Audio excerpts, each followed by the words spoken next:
Welcome guys, हजुरलाई मेरो YouTube च्यानलमा के भन्छ गहिरो अनुमोदन छ। हाम्रो फ्री फायर लभरलाई देख्न सक्छौँ, हाम्रो सुत्ता सोल्टीलाई देख्न सक्छौँ। अनि त्यसपछि फ्री फायर प्लेयरहरूलाई कसरी हेर्ने, कहाँदेखि हेर्ने, म हजुरलाई एउटा पोस्ट देखाउँछु है।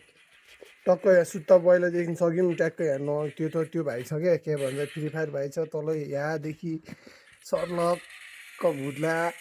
अनि त्यहाँदेखि यहाँदेखि यो भाइको कन्डिसन, यो घामले पनि गर्नुसम्म गरेको छ नि मेरो भाइ। यस्तो फ्री फायर खेलिरहेको छ कि नखेल भन्दा पनि मान्दैन क्या। अब मैले यस्तो गरिदिन्छु कि यस्तो गरिदिन्छु कि अब रिस आउँछ क्या यो मान्छे अब है।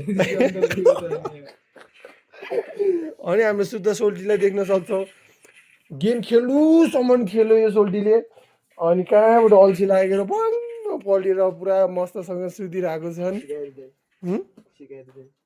सिकारी दाईलाई देख्न, सिकारी मामालाई देख्न सक्छौँ। हाम्रो सिकारी मामा फेरि ढुकुर सुकुर काल्छे साल्छे अनि के भन्ने चिजहरू मारेर ल्याउनुहुन्छ, हामी खान्छौँ। अनि खाएर यसरी सुत्छौँ फेरि। सुत्दा अति भयो भने काम गर्न जान्छौँ, काम बन्द भएर आज पुरा मस्तसँग 3 दिनसम्म बसिरहेको छन्। के कसो हो कि न भाइ?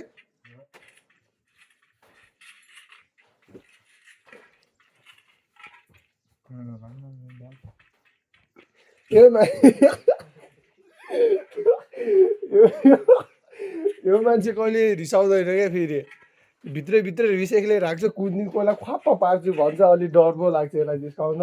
अनि त्यसै गरी देख्न सक्छौँ हाम्रो बाजेलाई।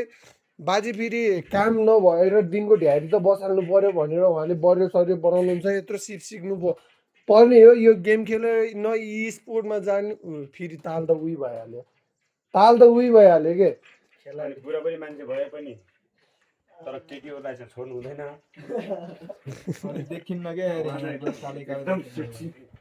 जिन्दगी अन्धकारमा छ, उसले मोबाइल देख्दैन भनेर उहाँ ढाकेर बस्छ। देख्न सक्छौँ उहाँको आइडी गेम प्ले पनि हेर्न सक्छौँ। 3 फिङ्गर हो है। फेरि 1v1 च्यालेन्ज मेरो सोनु अङ्कलको फोन आइसकेको छ। म अब यति नै भन्दै मेरो भ्लग यहीँ अन्त्य गर्न चाहन्छु। यस्तै रोमान्टिक भ्लगहरू हेर्दै गर्नु होला भाइ। खै हस् त, बाई टाटा।